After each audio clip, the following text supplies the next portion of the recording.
Hi, everybody. Thank you for joining me today.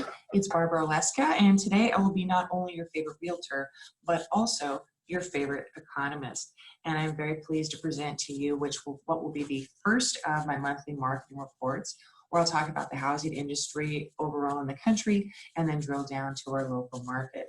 So a little bit new doing this for me, so bear with me, and hopefully this will go nice and smooth as soon as it will let me share the screen that I want to.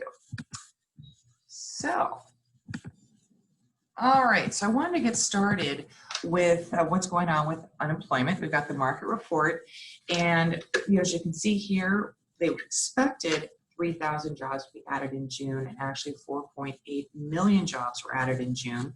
So that's almost 50% more jobs coming back to the market after we saw jobs being lost over the prior months. And actually, this gain is the largest gain that we have had since the history of unemployment reports. So that is good news.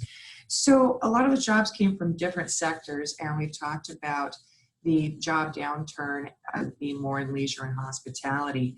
And we see that 2.1 million jobs were added in that category and 740,000 in retail. So as we see people getting more comfortable going out and doing things again, we hope that will continue to grow.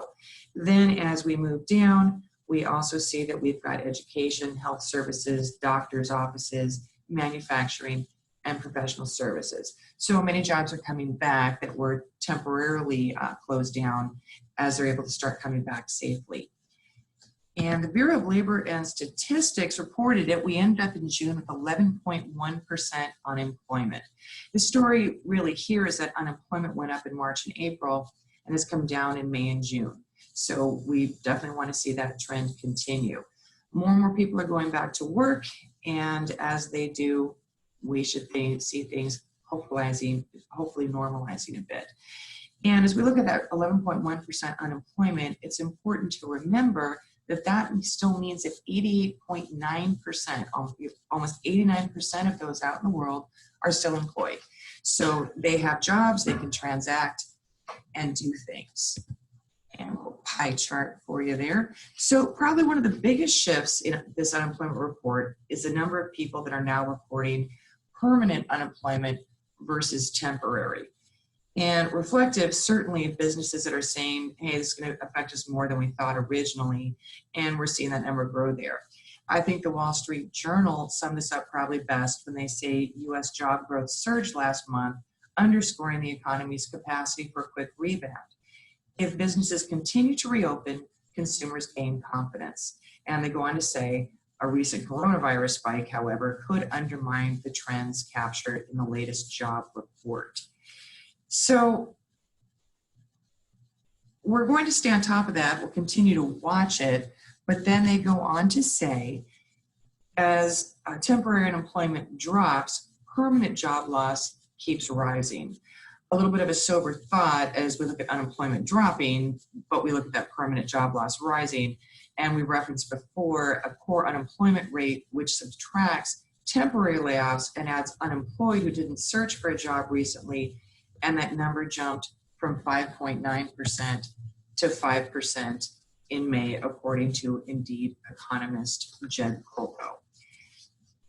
We were talking about this before. So the core unemployment, and if we look at this graphically, this is what it looks like. As we see the overall unemployment rate falling right now, core unemployment has grown from May to June and certainly from April to May. Now we're going to continue to watch this, and if you want to compare that back to April 2010, here on left in the orange color, we know that we're about half of what core employment was back then.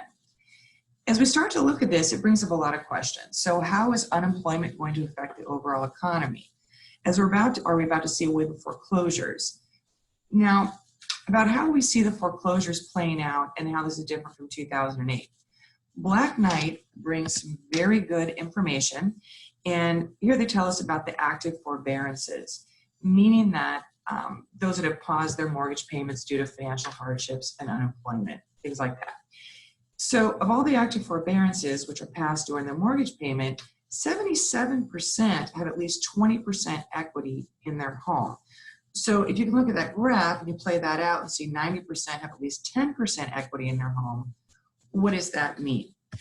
So they summarize in the report that the high level of equity today provides options for homeowners, policymakers, mortgage investors, and servicers in helping to avoid downstream foreclosure activity and default-related losses. So this question of how is unemployment going to affect the housing market is a big question right now. And we know that the forbearance was enacted to help people survive the economic storm, but it's causing people to say, okay, but we're going to see a whole bunch of foreclosures coming to the market with the amount of people that don't have a job. So when we look at the Black Knight information, I want to talk about that for a minute. Looking at the number of people who have significant equity, think about if you had a $400,000 home and you were in a situation where you couldn't make the payment and you had 20% equity in the home, that's $80,000. So you'd go out and sell that home before you'd allow it to go into foreclosure. I think applying that common sense to the equation is what we have to do today and back it up by the data. But unemployment's story, unemployment's a story that we're gonna have to continue to watch. A lot of questions coming up out of that, but seeing the overall unemployment come down, but the core unemployment rate tick up just slightly, it does cause concern and fear in our minds as we look at that. So I want to go here really quickly from a Lending Tree article that said 87% of home sellers are concerned their homes won't sell because of the pandemic and resulting economic recession. So that's a big number. A lot of home sellers are saying, I'm concerned about what's going on out there and I'm afraid my home won't sell. Yet, 372,000 homes were sold in the US last month. So we can see people are out looking for homes and buying homes today, and that demand remains extremely strong. Mark Fleming at First American sums it up best this way. He says, as we navigate the unprecedented impact of COVID-19, home has taken added significance, and there are signs of home ownership remains one of the main tenets in the American dream. We do know that people are coming and saying there are different things they want in a home, and we're going to talk about what that looks like in just a little bit. It's one of the main tenets of the American dream. So even if we look at showing times, people continue to get back out there and look at homes, whether in person or virtually, depending on where they're at. And we know we have a lot of people like to move down here, but they can't get down here at the moment. So we saw this spike up in the months after we bottomed out in April. And this continuation of showings from people saying, hey, we want to go out there and look at a home. We need to find one. As we go further into this, Showing Time says year-over-year changes in buyer or viewer appointments has grown by 21.4% nationally. And you can see across each one of the regions, we're growing in showings. NAR came out with a new study as well that really looks at several different things that it says to us. So how does the housing market look relative recovery? And they break it down into 4 things: demand, supply, price, and time on market. And they've added to that factor to create a baseline to say, how are we doing overall in the recovery? And you can see we bottomed out in March, then started to come back there in late April and May, not getting quite back up to that baseline of 100, but headed in the right direction in an overall housing market recovery. Yet we hear that home sales are down, and they are, and we wonder why. Well, so what do we see? We see the housing market starting to recover, and we know that buyers are out looking at homes, but there's less to buy. So that's why you're seeing, when you're looking at the stats of, hey, the market's down, it is in perception, but not actually in demand. So Zillow has information that they give us is that newly pending sales are up 18.8% month over month, and listings taken are up 5.2% month over month. But here's the interesting thing.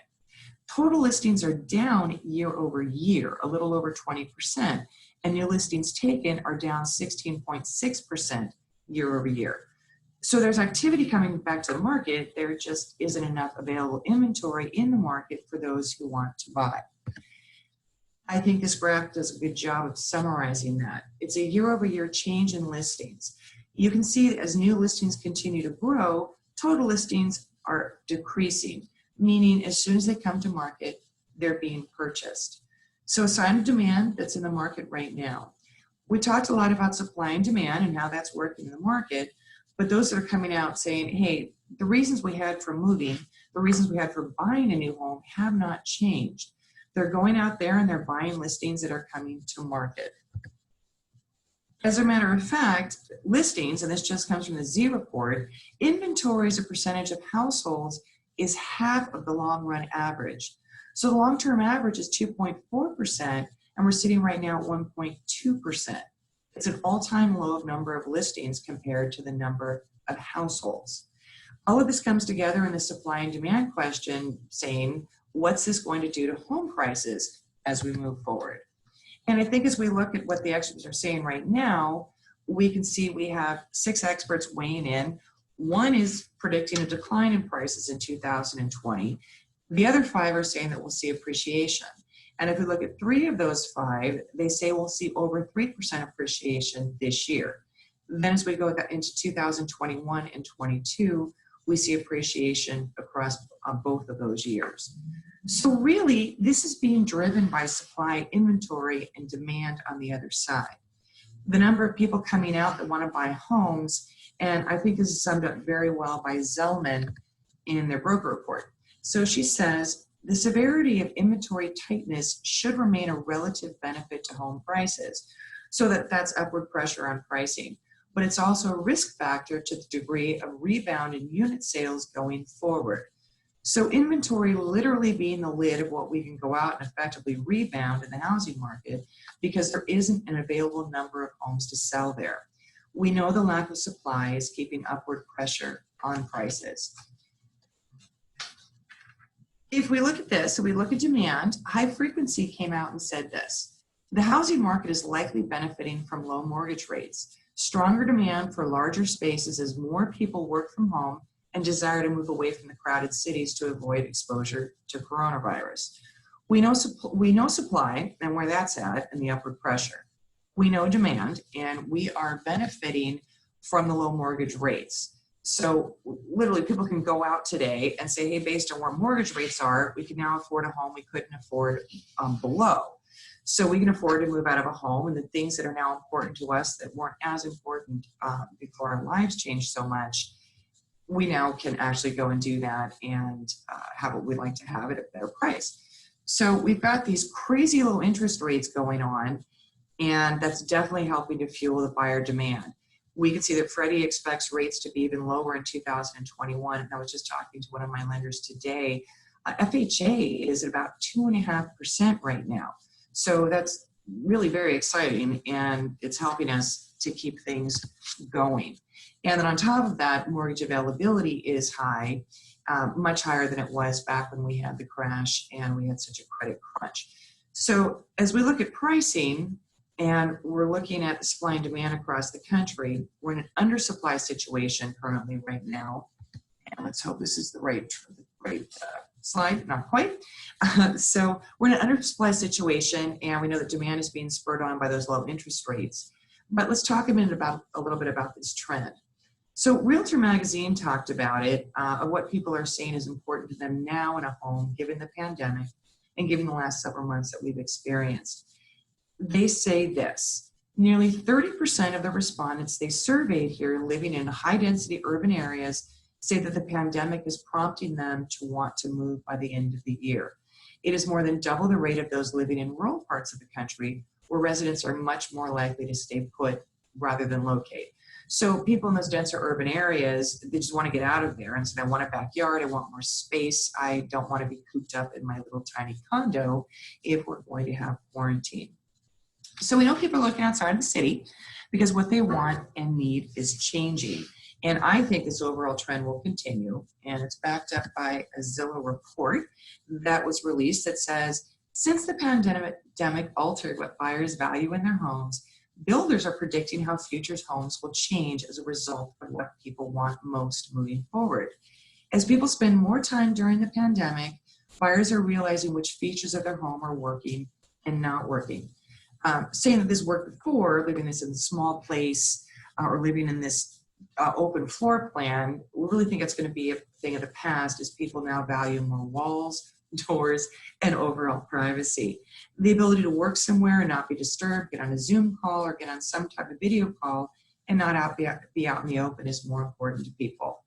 So new construction, which offers the chance to really personalize the home, also saw a lot of features are changing, and I lost my place. The opportunity to really personalize the home saw its listing pages view grow by over 73% last May. And I have to say, our local home builders, the developers, are experiencing record months in the family home market.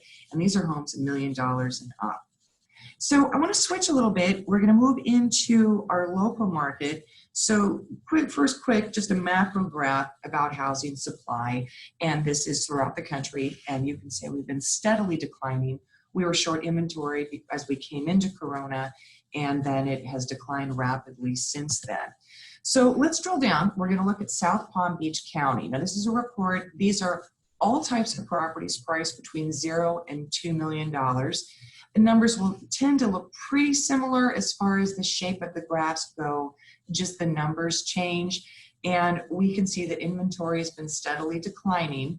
And when we see closed sales are the dark green line, the red line are pending sales. So as we were coming into January, sales always start to increase as we're coming into season. But then in April and May, we definitely trended down because as Corona really got into quarantine, we saw far less activity. Then it turned around. You can see that in April, pending sales turned around and we have gone up sharply. And the closing sales will start to reflect that. Now, here we're looking at days on market. Now, it's showing an average of 76 days. We are skewed because it is including all properties. Right now, in certain sectors, we are very brisk in sales, that we've got very tight supply, and those are going very quickly. Other sectors are slower, so this is going to be an average of the days. Now, we see a list to sales price ratio, and we're showing at 95% currently.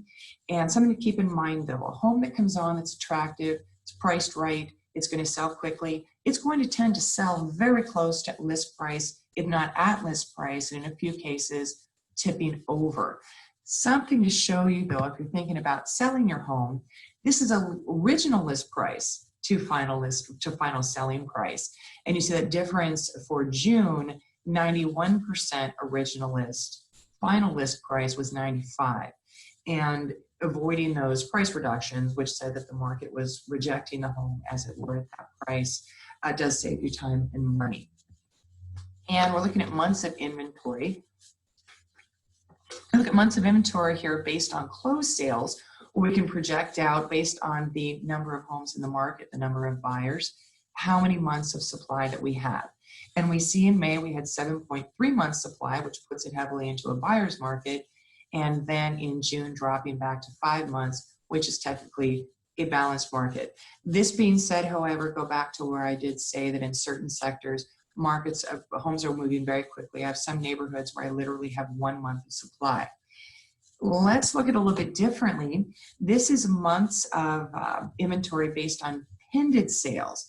And you saw how pending sales was going up sharply. So we dropped in April from 8.8 months down to 4 months as of June 20th, which is starting to tip towards a seller market, but technically 4 months overall is what they call a balanced market. Let's look at Broward, and I don't know why it's showing my screen share, and now I don't know how to back up, but you just saw that the number of homes on the market versus closed homes, same thing we saw in Palm Beach County. We saw a slowdown as Corona started taking hold and then has definitely turned around and going back up. That light green line that you saw, which I now don't know how to back up to, I apologize for that, recommends number of properties, represents number of properties on the market, and then the dark green line was closed sales. So you can see there's definitely more properties on the market than are closing, and so we'll see in there a lot of properties that are being rejected because they are overpriced. So moving in here, and this of course is that same $0 to $2 million range of all types of properties, showing the sold price, to list price, and this was final list price. We're seeing a 96%, and then we see 93% from original list price, which this is representing price reductions, which I don't feel are ever a good idea when you're selling a home. So here we are with months of inventory based on closed sales. Again, you see that big spike there in May and then rapidly dropping in June. And when we look at months of inventory with pending sales, then we definitely see we're getting very low. In Broward, we're at a 3-month supply, which is making it very brisk for sellers. Cool, and there we go. So that's what we have, and hopefully that went okay. We had some glitches in there. When I did show you the local market, that was really a macro circling overview. If you're curious about where your home sits, what's happening in your neighborhood, how fast or slow homes are moving there, very happy to have that conversation with you. I think right now, while you're, I'm sure, watching your portfolio for your stocks and what's happening with your money in the market, you also want to see what's happening with your money, with your housing.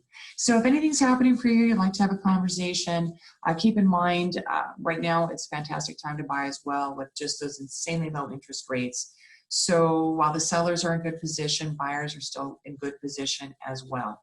So I'm always here to answer any questions that you have. I'm at 561-325-1535, and I hope you're hanging in there, and anything I can do for you, my team and I are always here and ready to help. I hope that you have a wonderful rest of the week, and I will see you soon. Oh, and I want you to watch for my next email coming out. I'm going to be featuring a fantastic opportunity I have in a waterfront townhome with your own dock, as well as showing you how we're selling homes during COVID.